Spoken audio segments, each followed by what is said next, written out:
नमस्कार दोस्तों, स्वागत है आपका की क्लासेस में। दोस्तों, आज की क्लास में हम लोग मुगल वंश के अंतर्गत औरंगजेब को पढ़ेंगे। और लगभग जो है अब हमारा मुगल वंश या मुगल साम्राज्य जो है समाप्ति की ओर है। इससे पहले हम लोगों ने मुगल से संबंधित कई शासकों को पढ़ा है। अगर आपने उन सभी वीडियो को नहीं देखा है तो आप प्लेलिस्ट में जाकर ज़रूर देखें। और आपको इन सभी वीडियोस की पीडीएफ हमारे टेलीग्राम पे मिल जाएगी। दोस्तों, इसे पढ़ने के बाद जो हमारा टेस्ट चल रहा है उससे भी ज्वाइन हो और उसे लगाने की कोशिश करें। चलिए शुरू करते हैं। हमारा आज का टॉपिक है औरंगजेब। देखिए, औरंगजेब का कार्यकाल जो है ये 1658 से लेकर के 1707 ईस्वी तक माना जाता है। और ऐसा ही माना जाता है कि औरंगजेब की मृत्यु जब 1707 में हो गई तो मुगल का जो है उसी समय से पतन प्रारंभ हो गया। देखिए, मुगल साम्राज्य में सबसे लंबे समय तक शासन करने वाला जो शासक था ये औरंगजेब ही है। ध्यान रखें, अगर आपसे सवाल पूछ ले कि मुगल साम्राज्य में सबसे लंबे समय तक या सर्वाधिक समय तक शासन करने वाला शासक कौन था, तो ध्यान रखना है ये था औरंगजेब। औरंगजेब का जन्म जो है 1618 ईस्वी में दोहद उज्जैन में हुआ था। यह कुरान का ज्ञाता था और इसे जो है जिंदा पीर कहा जाता था। ध्यान रखें, जिंदा पीर किसे कहा जाता था? औरंगजेब को। मुख्यतः इसका जो है ध्यान केंद्रित था इस्लाम की वृद्धि पर और इस्लाम के प्रचार प्रसार पर, और कुरान को ये स्ट्रिक्टली फॉलो करने वाला शासक था। इसलिए कुरान में जो चीज़ों पर मनाही है उसे इसने बेखौफ तरीके से बंद कर दिया। वो हम आगे देखेंगे। 1637 ईस्वी में औरंगजेब की शादी जो है दिलरास बानो बेगम से हुई, जिसे रजिया बीबी भी कहा जाता है। ध्यान रखें, आपसे सवाल पूछ ले कि रजिया बीबी का मूल नाम क्या था, तो आपको बताना होगा दिलरास बानो बेगम। फिर देखिए, ये जो दिलरास बानो बेगम है, जिसे रजिया बीबी भी कहते हैं, इसका मकबरा जो है ये औरंगाबाद महाराष्ट्र में है। यह मकबरा जो है ताजमहल के नकल के रूप में बनवाया गया था। इसलिए जो बीबी का मकबरा है इसे द्वितीय ताजमहल भी कहते हैं। अगर आपसे सवाल पूछ ले, बल्कि इनफैक्ट पूछा गया है कई परीक्षाओं में कि द्वितीय ताजमहल किसे कहते हैं, तो ध्यान रखें औरंगाबाद महाराष्ट्र में स्थित बीबी का जो मकबरा है इसे द्वितीय ताजमहल कहते हैं। और ऐसा कहा जाता है कि ताजमहल जो है जितना अच्छा और सुंदर था, बीबी का मकबरा उतना ही बेकार और बदसूरत था। देखिए, औरंगजेब ने अपना जो है राज्याभिषेक 2 बार किया था। पहली बार तो 1658 ईस्वी आगरा में, जब उसने अपने पिता को कैद कर लिया और अपने भाई की हत्या कर दी थी।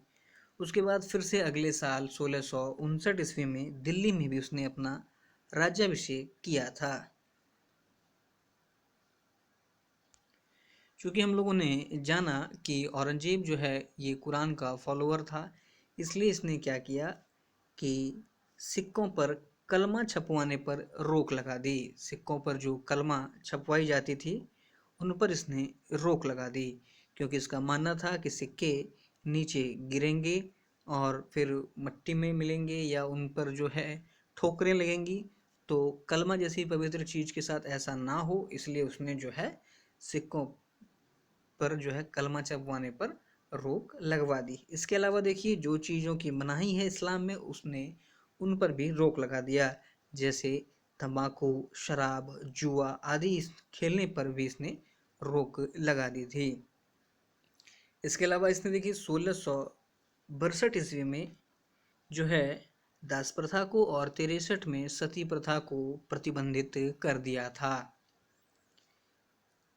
और इसने इस्लाम धर्म के प्रचार हेतु, इसके अलावा हिंदू हिंदू धर्म को नष्ट करने हेतु इसने मंदिरों पर भी आक्रमण करवाए। ठीक है, और उन्हें प्रताड़ित करने के लिए अलग अलग तरीके से कर भी लगवाए थे। यहाँ देखें, औरंगजेब ने तीर्थ यात्रा कर भी लगवा दिया।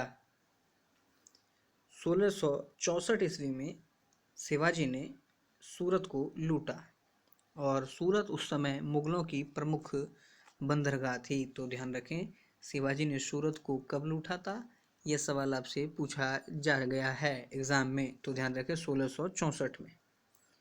जिसके बाद औरंगजेब ने अपने सेनापति जय सिंह को शिवाजी पर आक्रमण करने के लिए भेजा और जय सिंह ने आक्रमण किया, लेकिन इन दोनों के बीच 1665 ईस्वी में पुरंदर की संधि हुई। ध्यान रखें, बहुत इंपॉर्टेंट संधि है कि पुरंदर की संधि कब हुई थी। तो ध्यान रखें 1665 ईस्वी में। किसके बीच, तो शिवाजी और जय सिंह के बीच में।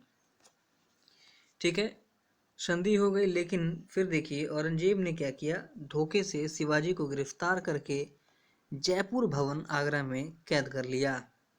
सवाल पूछा गया है शिवाजी को गिरफ्तार करके कहाँ रखा गया था, तो ध्यान रखें आप, जयपुर भवन आगरा में। लेकिन 2 साल बाद शिवाजी वहाँ से निकल गए और उन्होंने फिर से 1670 ईस्वी में सूरत को लूटा था। ध्यान रखें, शिवाजी ने कब कब सूरत पर आक्रमण किया, तो पहला तो 1664 ईस्वी में, उसके बाद 1670 ईस्वी में। चूँकि 1670 ईस्वी में आक्रमण करने का कारण यह था कि जब जय सिंह और शिवाजी के बीच पुरंदर की संधि हो गई थी, फिर भी औरंगजेब ने धोखे से उन्हें गिरफ्तार कर लिया था। उसके बाद देखिए औरंगजेब ने सभी हिंदू त्योहारों पर प्रतिबंध लगा दिया। इसके अलावा इसने तीर्थ यात्रा कर भी लगाए और इसने हिंदू मंदिरों को तोड़ने का आदेश भी दे दिया था। जैसे देखें आप गुजरात के सोमनाथ मंदिर को, काशी विश्वनाथ मंदिर जो कि वाराणसी में है, केशव राय मंदिर मथुरा, इन सभी मंदिरों पर इसने जो है आक्रमण करवाए, उनकी मूर्तियों को नष्ट कर दिया, उनकी संपत्तियों को लूट लिया। यह जो है काफ़ी उग्र और उत्पाती शासक के रूप में भी जाना जाता है, जो केवल और केवल इस्लाम के प्रचार हेतु, वृद्धि हेतु कार्य करने में विश्वास रखता था। आगे बढ़ते हैं दोस्तों। देखिए औरंगजेब ने जो है सिखों के 9वें गुरु गुरु तेग बहादुर, सिखों के 9वें गुरु तेग बहादुर को इस्लाम स्वीकार करने के लिए कहा, लेकिन गुरु तेग बहादुर जी ने इसे मना कर दिया। जिसके बाद औरंगजेब ने जो है लाल किला के सामने ही उनकी हत्या करवा दी, उनका सर जो है धड़ से अलग कर दिया। ध्यान रखें, गुरु तेग बहादुर की याद में ही लाल किला के बगल में ही जो है एक शीशगंज गुरुद्वारा स्थापित है। तो यदि आपसे सवाल पूछ लिया जाए सिखों के 9वें गुरु तेग बहादुर की हत्या किसने करवाई, तो औरंगजेब ने। क्यों? क्योंकि वह चाहता था कि गुरु तेग बहादुर इस्लाम को स्वीकार करें।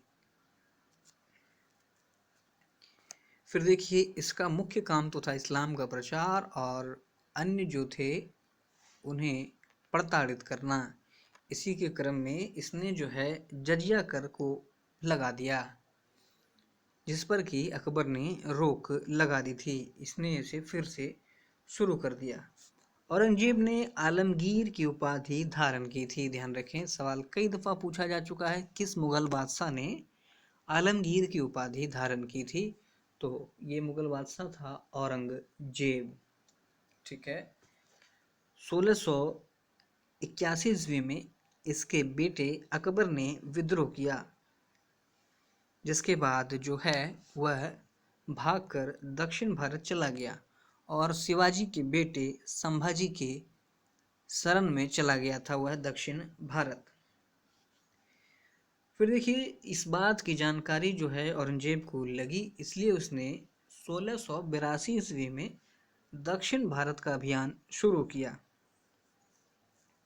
इतिहासकार के द्वारा इस अभियान को औरंगजेब का कब्र कहा गया, क्योंकि इस अभियान के बाद जो है औरंगजेब फिर से पहले की भांति अपने आप को स्थापित नहीं कर सका। देखिए शाहजहां के काल में मुगल साम्राज्य में कुल 19 प्रांत हुआ करते थे, लेकिन औरंगजेब ने गोलकुंडा एवं बीजापुर को अपने प्रांत में मिलाना चाहता था और उसने मिला भी लिया था। तो ध्यान रखें, यह सवाल पूछा जा चुका है कि दक्षिण भारत के किन दो राज्यों को या प्रांतों को औरंगजेब ने मिलाया था। तो गोलकुंडा और बीजापुर, उसने इसे मिलाया भी। इस प्रकार औरंगजेब के काल में सर्वाधिक प्रांत हो गए। सवाल अगर आपसे पूछ ले किस मुगल बादशाह के काल में सर्वाधिक प्रांत थे, तो ध्यान रखें औरंगजेब। पहले 19 थे, इसने बीजापुर और गोलकुंडा को मिला करके 21 कर लिया। हिंदुओं को तो यह प्रताड़ित करता था, लेकिन यह इस बात से भी जानता था कि उसके जो राज दरबार में है या उसके लोग कैसे हैं, इसलिए जो है इसके काल में सर्वाधिक हिंदू मंत्री हुआ करते थे। दक्षिण भारत अभियान के दौरान दिल्ली का प्रभार जो है अशद खान ने संभाला था।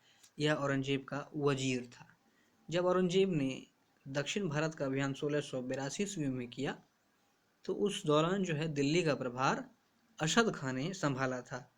ध्यान रखें, जिसके बाद इसने 1689 ईस्वी में औरंगजेब ने संभाजी पर आक्रमण करके उनकी हत्या कर दी और संभाजी के पुत्र शाहू एवं पत्नी येशूबाई को गिरफ्तार कर लिया। देखिए 1707 ईस्वी में औरंगजेब की मृत्यु जो है ये अहमदनगर में हो गई, जिसे दौलताबाद में दफनाया गया। औरंगजेब की जीवनी को आलमगीर नामा कहा जाता है, जिसकी रचना काजिम सिराजी ने की थी। ध्यान रखें, अगर आपसे पूछ ले कि आलमगीर नामा की रचना किसने की थी, तो काजिम सिराजी। दोस्तों, ये था अपना औरंगजेब से संबंधित महत्वपूर्ण फैक्ट। उम्मीद है आपको सारी बातें समझ में आई होगी। अगर आपको वीडियो अच्छा लगा, वीडियो को लाइक करें, अधिक से अधिक शेयर करें। धन्यवाद।